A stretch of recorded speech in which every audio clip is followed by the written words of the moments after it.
Hindi ako nanganganahal, mga breakdown kasama ang teksto. Sa mga nakaraang video ko, maraming nagtanong kung bakit hindi ako naghihintay ng retest.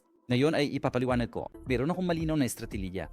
Ang unang kondisyon ay dapat mayroong isang likididad na pag-ayos. Pangalawa, nagtatrabaho lang ako sa mga breakout na hindi naghihintay ng retest. Bueno, kung itatanong mo kung ano ang mas mainam, isang breakdown o isang breakdown kasama ang isang retest, ang sagot ay napakasimple. Depende sa'yo. Para sa ilang tao, mas mainam na pumasok ka agad pagkatapos ng breakout, habang ang iba naman ay mas gusto maghintay para sa isang retest. Pero sa estratehiya ko, kapag mayroon ng withdrawal ng liquidity at may breakout na nangyayari, agad akong papasok sa isang trade. Itong plano ko sa pananakal. Kung gusto mo maghintay ng retest, pakiusap, ito na ang iyong estratehiya sa pangangalakal. Maari kang maghintay para sa isang pullback at pumasok mamala. Ito ay katanggap-tanggap, pero hindi ako ganun kadaling makipagparipan. Mga kaibigan, kung gusto nyo ring matutunan kung paano mag-trade gamit ang sistemang ito, sumali kayo sa aming trading club. Nag-aalok ito ng kumpletong pagsasanay sa pangangalakal ng cryptocurrency, kahit para sa mga nagsisimula. At nag-aalok din ng pakikipag-chat sa mga bihasang mangangalakal.